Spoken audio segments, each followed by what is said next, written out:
Africa Content TV.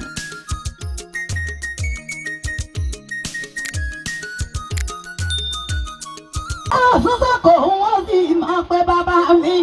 Arágbèrè ọ̀gá ọmọkùn ààyè. Jẹ́wọ́díwé ọmọkùn tí torí jẹramọ́ fi mí jókòó jẹ́ olórí ajẹ́gun bí àrọ̀ ni. Ọ̀sán pọ́n gàrí. Mo fẹ́ lọ sókè ní mọ́gbòdè bàbá rẹ̀ lọ. Òun ká àtàrí pàpàpà kẹ́ni mọ́rìndé arágbèrè.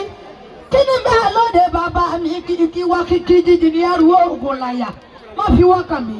Jẹ́ kí n kú ti kala mi. Àrá pa mí o, àrá là mí. Àrá ní gbàgbà yòó lájà. Mọ̀rẹ́kẹsẹ́, mo fẹ́ gbà wọn. Ìwọ òsán mi lójú, olójó òun sọ, olójó mọ̀ sọ̀mọ́. Ìwọ tó gbójú, ìlàjà ń gbé fúnra wa. Ìwọ oníwápá, wọ́n ń ta ẹgbẹ̀je. Ìwọ oníjàkùtẹ̀, wọ́n ń ta ẹgbẹ̀fà. Ìwọ kídánì dání, wọ́n ń ta ẹgbẹ̀lí. Ọ̀tá o, wọ́n ti fẹ́ fọwọ́ sọmọ ìlẹ́sẹ̀ o. Ìlú ìjáwé, ẹkùn ààyè, jáwédiwé, ọmọ oníkùrùbùsù wa. Àrámọ̀ olóró lẹ́kúnlé. Àrá nìyí, onírùkọ̀ bá ń ti bá. Ìmọ̀ kí nìyí, onírùkọ̀ ọba bá ń ti bá. Ìlú kan tí wọ́n fọwọ́ ẹkùn sè, akẹ́tẹ́pẹ́tẹ́ ti ẹ̀rin. Ìní bàbá yín fi sọ sáré, ẹ̀rú ilé yín. Wọn ò gbúdọ̀ jó ìwọ̀ fàbẹ̀, wọn ò gbúdọ̀ gbẹ́sẹ̀ wò. Bíbí inú lẹ́mọ̀kì, inú ọjọ́rú náà wà nù lé. Inú lẹ́mọ̀kì, ọmọ adìbà àgẹ̀lẹ̀, àsálọ lè yẹ. Wọ́n ṣe bí Ọ̀tá o, orí ilé mi ti gòkè o. Ó ti ní ọwọ́ gbọ́dọ̀.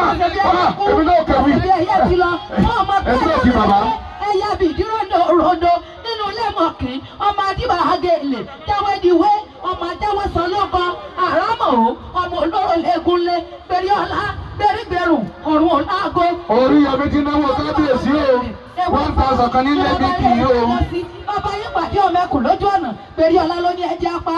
Arábìnrin ló ní kẹ́ ẹ má jẹ́ apá. Olóbùrò, onígbọ́gbá títí ń gbọ́ ọmọ ẹkùn ààyè. Bàbá yín ló fọwọ́ sí, bẹ́ẹ̀ ni kò náà wà nù lé. Àsálọ lérè yẹ, wọ́n ṣe bí ẹyẹ kú, wọ́n ṣe bí ẹyẹ ti lọ.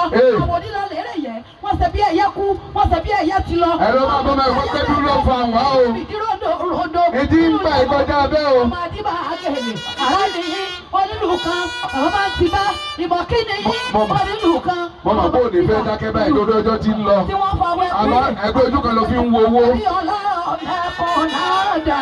Ọmọkùn náà rẹ̀. Ibi tá a bá ètò dé yìí, Dr. Oríyọmí Òkìkí Amusa wà ní àmì ẹ̀yẹ tí à ń sọ, tí gbogbo àgbáńlá ayé ń sọ.